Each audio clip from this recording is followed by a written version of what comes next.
শিক্ষার্থী বন্ধুরা, আশা করি তোমরা সবাই ভালো আছো। তোমাদের বার্ষিক পরীক্ষা চলতেছে। দেখো, বার্ষিক পরীক্ষার চূড়ান্ত প্রস্তুতি মডেল টেস্ট 1, তোমাদের এই মডেল প্রশ্নগুলো দাগানো আছে। এখান থেকে আরো শর্ট করে, একেবারে শর্ট করে দেবো, তোমাদের পরীক্ষায় আসার উপযোগী করে তোমাদেরকে দাগায় দেবো। দেখো, তোমরা ভিডিওটি স্কিপ না করে না টেনে সম্পূর্ণটি দেখো, দেখবে অবশ্যই তোমাদের পরীক্ষার মধ্যে কমন আসবে সবগুলোই। ইনশাল্লাহ সর্বোচ্চ চেষ্টা করব তোমাদেরকে কম করে সুন্দর করে দাগায় দেওয়ার। তোমরা পরীক্ষা না টেনে দেখো, তাহলে তোমরা দেরি না করে এখনই তোমাদের গাইডটি নাও এবং সাথে একটি কলম নিয়ে নাও, এখন দাগানো শুরু করো। তোমাদের গাইডের নাম হচ্ছে বার্ষিক পরীক্ষার চূড়ান্ত প্রস্তুতি, যে গাইডটি আছে এটি নাও। বার্ষিক পরীক্ষার চূড়ান্ত প্রস্তুতি ইমতেহান গাইড, যেটি আছে ইমতেহান প্রকাশনীর ইমতেহানের বার্ষিক পরীক্ষার চূড়ান্ত প্রস্তুতি, এই গাইডটা খোলো এবং 160 পৃষ্ঠা বাড়ি করো। 160 পৃষ্ঠা। প্রথমে দেখো, তোমাদের বিজ্ঞান ষষ্ঠ শ্রেণী, নৈবেত্তিকগুলো অর্থসহ। নৈবেত্তিকের সঠিক উত্তরটি করে বলে দেবো আমি, যাতে তোমাদের পড়তে সুবিধা হয়, এই জন্য সঠিক উত্তর বলে দেব। এক কথায় যতটুকু পারি ততটুকুর উত্তর বলে দেওয়ার চেষ্টা করব। সংক্ষিপ্ত প্রশ্নের দাগায় দেবো, সবগুলোই দাগায় দেবো। আচ্ছা, তার আগে তোমাদের বড় প্রশ্নগুলো আগে দাগায় দিয়ে নিই। দেখো, বড় প্রশ্নগুলো আগে তোমাদের একটু দাগায় দিই। তোমরা এখানে বাইর করো, তোমাদের পৃষ্ঠা নাম্বার হচ্ছে, দেখো তোমাদের দেখছো 160 পৃষ্ঠার। আগে তোমাদের সংক্ষিপ্ত প্রশ্ন দাগায় দিই একটা। দেখো এখানে 1 নাম্বার, রচনামূলক প্রশ্ন দৃশ্যপটবিহীন, 3টার উত্তর দিতে হবে। 3টার মধ্যে যে কোনো 5টি থাকবে, 5টার মধ্যে 3টার উত্তর দিতে হবে তোমাদেরকে, একটাতে 5 নাম্বার করে। তো প্রথমে 1 নাম্বারটা তোমরা পড়বে, সৌরজগৎ কাকে বলে, সূর্য কেন্দ্রিক মডেলের ধারণা কিভাবে এলো, এটা পড়বে।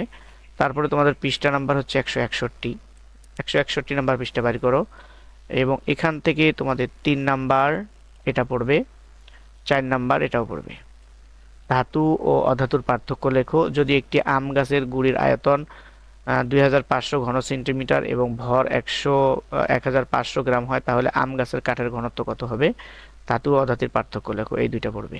তাহলে এখানে একটা, আর এখানে তোমাদের দেখা দিলাম 2টা, তো 3টা হয়ে গেছে। ভালো করে পড়লে ইনশাল্লাহ 3টার মধ্যেই তোমরা কমন পাবে। আচ্ছা, আরো দেখাই দিচ্ছি। দেখো, তারপরে তোমাদের দৃশ্যপট নির্ভর যে প্রশ্ন আছে, দৃশ্যপট নির্ভর প্রশ্নের 2 নাম্বারটা দেখো। পৃষ্ঠা নাম্বার কিন্তু একই, 161 পৃষ্ঠার 2 নাম্বার প্রশ্নটা পড়বা, ক খ এই দুইটা পড়বা। তারপরে তোমাদের মডেল 2, আচ্ছা এখান থেকে তোমরা আরো একটা পড়বা। দেখো 6 নাম্বার, 161 পৃষ্ঠার 6 নাম্বার প্রশ্নটাও পড়বা। লিমার মায়ের ব্যবহৃত পাত্রটির উপাদানের গুরুত্ব ব্যাখ্যা করো। আর রান্নার ক্ষেত্রে লিমার মা ও চাচির মধ্যে কে সুবিধা পায় বেশি, বিশ্লেষণ করো। এই দুইটা প্রশ্ন পড়বা। তাহলে এখান থেকে তোমাদের দৃশ্যপট নির্ভর 5টি প্রশ্নের উত্তর দিতে হবে, এখান থেকে 2টা দাগাই দিলাম। দেখো, তারপরে মডেল টেস্ট 2 নাম্বার মডেলটা বাড়ি করো। 2 নাম্বার মডেল বাড়ি করো। আচ্ছা, নৈবেত্তিকগুলো পরে বলে দিচ্ছি। 2 নাম্বার মডেল বাড়ি করে এখান থেকে তোমার 162 পৃষ্ঠা দেখো, দৃশ্যপট নির্ভর 162 পৃষ্ঠার 2 নাম্বারটা, 162 পৃষ্ঠার 2 নাম্বারটা দেখো। এখানে 2টা আছে, স্মার্টফোন, পলিথিন, 2টা উদ্দীপক আছে, এ এবং বি। এখান থেকে প্রশ্ন হচ্ছে বক্স এ এর ব্যবহার সম্পর্কে লেখো, বক্স বি এর অপ্রয়োজনীয় প্রযুক্তি ব্যাখ্যা করো। আর 4 নাম্বারটাও পড়বে, 2 এবং 4, 3 বাদ দিয়ে 4 নাম্বার পড়বে। শিক্ষার্থী রুমানা নিচের ঘটনা দুটি পর্যবেক্ষণ করলো এবং কিছু পার্থক্য লক্ষ্য করলো। 2টা ঘটনা দেওয়া হয়েছে, প্রশ্ন হচ্ছে উল্লিখিত ঘটনা দুটিতে রুমানা কি কি পার্থক্য লক্ষ্য করলো তা ছক আকারে উপস্থাপন করো। ঘটনা 1-এ পর্যবেক্ষণকৃত ভৌত অবস্থানগুলোর মধ্যে কোনটিতে আন্তঃআণবিক আকর্ষণ বল বেশি এবং কেন, যুক্তিসহ বিশ্লেষণ করো। তারপর এখান থেকে 6 নাম্বারটাও পড়বে। সুমন তার বাসায় হঠাৎ মাথা ব্যথা ও জ্বরে, এই ইয়েটা পড়বে। প্রশ্ন হচ্ছে ক, সুমনের ব্যবহৃত থার্মোমিটারটি কোন স্কেলে তৈরি, এর সাথে সেলসিয়াস স্কেলের সম্পর্ক কি। আর খ হচ্ছে ফার্স্ট এইড বক্স জড়ানো প্রযুক্তিটি একটি অপ্রয়োজনীয় প্রযুক্তি, ব্যাখ্যা করো, এটা পড়বে। তাহলে 5টার উত্তর দিতে হবে তোমাদেরকে, 6টা না 7টা দাগায় দিচ্ছি, যে কোনো 5টা পড়বে ইনশাল্লাহ কমন পড়বে। আর সংক্ষিপ্ত প্রশ্ন দেখো তোমাদের একই পৃষ্ঠা, 162 পৃষ্ঠার এখানে দেখো সংক্ষিপ্ত। সংক্ষিপ্ত দেখো তোমরা এটা পড়বা, সূর্যকে নক্ষত্র বলা হয় কেন। তারপরে বেগ এবং ত্রুটি, এই 3টা পড়বা, সুন্দর করে পড়বা। আচ্ছা, তাহলে তোমাদের মোটামুটি দাগা হয়ে গেছে।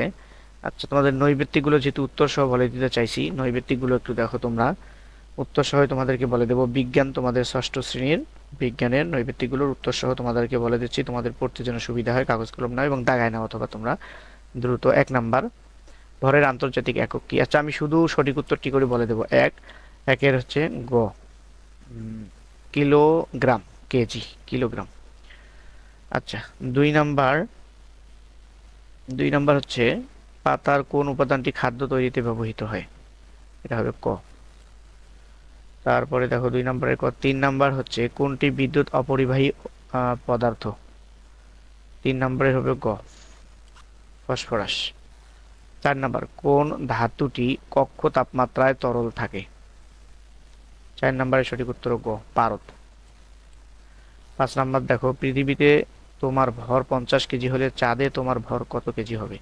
5 নাম্বার, এটা হবে 50 কেজি হবে। তারপরে 6 কোন শ্রেণীর প্রাণী সবচেয়ে বুদ্ধিমান? কোন শ্রেণীর প্রাণী সবচেয়ে বুদ্ধিমান? 6 নম্বরের সঠিক উত্তর খ, স্তন্যপায়ী। নিচের অনুচ্ছেদটি পড়ে 7 ও 8 নাম্বার প্রশ্নের উত্তর দাও। সৌরজগতের মোট 8টি গ্রহ, এর মধ্যে একটি গ্রহের পৃষ্ঠের রং লাল। অনুচ্ছেদটি কোন গ্রহের প্রতি ইঙ্গিত করা হয়েছে? বুধ, শনি, শুক্র, মঙ্গল। 7 নাম্বার প্রশ্নের উত্তর হলো ঘ, মঙ্গল। তারপরে 8 নাম্বার দেখো উক্ত গ্রহটির বৈশিষ্ট্য হলো এর পৃষ্ঠ ধূলিময়, লালচে, খুব ভারী বায়ুমণ্ডল আছে, এর মাটির নিচে পানি আছে, চমকপ্রদ। এর সঠিক উত্তরটি হলো চমকপ্রদ বলয় আছে, ঘ সঠিক উত্তর। 8 এর সঠিক উত্তর ঘ। 9 নাম্বারটা দেখো বৈজ্ঞানিক অনুসন্ধানের ধাপ কয়টি? এটাও হলো ঘ, 6টি। তারপরে মানুষের শরীরের স্বাভাবিক তাপমাত্রা কত? 10 নাম্বার প্রশ্নের উত্তর মানুষের শরীরের স্বাভাবিক তাপমাত্রা হচ্ছে 98.4 ডিগ্রি F। 11 নম্বর কোন বলের প্রভাবে ব্ল্যাক হোল তৈরি হয়? ব্ল্যাক হোল তৈরি হয়। 11 নম্বরের সঠিক উত্তর হলো গ, মহাকর্কট বল। আচ্ছা তারপরে দেখো তোমাদের 12 নাম্বার পৃথিবীতে একবার অবতরণ করলে চাঁদের কত সময় লাগে? 12 নম্বরের সঠিক উত্তর হলো 29 দিন। তারপরে 13 গ্রিন হাউস গ্যাস নির্গত হয় জীবাশ্ম জ্বালানি প্রণালী, কলকারখানা থেকে, যানবাহন থেকে, নিচের কোনটি সঠিক? ক, খ, গ, ঘ। 13 নম্বরের সঠিক উত্তর হলো ঘ, 1 2 3 তিনটাই গুটি। 14 নম্বর মূল থেকে পানি উপরে আসে কিসের মাধ্যমে? Phloem ampere. 14 নম্বরের সঠিক উত্তর হচ্ছে গ, জাইলেম। 15 বৃষ্টিপাত পরিমাপের যন্ত্রের নাম কি? 15 নম্বর হলো বৃষ্টি পরিমাপের যন্ত্রের নাম হলো রেইন গেজ। তো শিক্ষার্থী বন্ধুরা এই হলো তোমাদের 15টা বহু নির্বাচনী। এক কথায় উত্তরগুলো দেখো, আমি এগুলো তোমাদেরকে বলে দেওয়ার চেষ্টা করব, যেটা পারি সেটা অবশ্যই উত্তর বলে দেব, আর বাকিগুলো তোমরা বই থেকে সংগ্রহ করবে। 1 নাম্বার দেখো আমাদের গ্যালাক্সির নাম কোনটি? Milky Way. এর উত্তর হলো 16 নম্বরের উত্তর হলো মিল্কি ওয়ে। 17 নম্বর হলো সৌরজগতের মোট ভরের কত শতাংশ ভর সূর্যের? সৌরজগতের মোট ভরের কত শতাংশ ভর সূর্যের? 17 নম্বর এর উত্তর হচ্ছে 99.66। তারপরে 18 নম্বর দেখো কোন প্রক্রিয়ায় সবুজ উদ্ভিদ খাদ্য তৈরি করে? কোন প্রক্রিয়ায় সবুজ উদ্ভিদ খাদ্য তৈরি করে? 18 প্রচ্ছেদন। এটা ওর বানানটা আমি তোমাদেরকে দিয়ে দেই, বানানটা হচ্ছে পয়রফলা প্রচ্ছেদন, দন্ত স্বর লগে ব, সে, তারপর হলো দ ন, প্রচ্ছেদন। আর বাতাসের গড় বায়ুচাপ কত? 19 নাম্বার। বাতাসের গড় বায়ুচাপ কত? 1013 মিলিবার। 1013 মিলিবার। 20 নাম্বার দেখো পানির স্ফুটনাঙ্ক কত ডিগ্রি সেলসিয়াস? 20 নাম্বার। 20 নাম্বারের উত্তর হলো 100 ডিগ্রি সেলসিয়াস। উত্তর হলো 100 ডিগ্রি। তারপরে 21 নাম্বার দেখো হরিধান আবিষ্কার করেন কে? 21 নম্বরের সঠিক উত্তর হলো হরিধান আবিষ্কার করেন কে? বিজ্ঞানী হরিপদ কাপালি। 22 নাম্বার আন্তর্জাতিক পদ্ধতিতে আয়তনের একক কোনটি? আন্তর্জাতিক পদ্ধতিতে আয়তনের একক হচ্ছে ঘনমিটার। 22 নম্বরের সঠিক উত্তর হলো ঘনমিটার। তারপরে 23 নাম্বার দেখো এসআই এককে বলের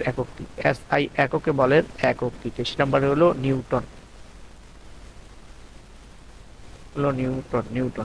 তারপরে তোমাদের 24 নাম্বার স্থিতিশক্তি ও গতিশক্তিকে একত্রে কি বলে? স্থিতিশক্তি ও গতিশক্তিকে একত্রে বলে যান্ত্রিক শক্তি। উত্তর হলো যান্ত্রিক শক্তি। তারপরে 25 বাতাসের আর্দ্রতা পরিমাপক যন্ত্রের নাম কি?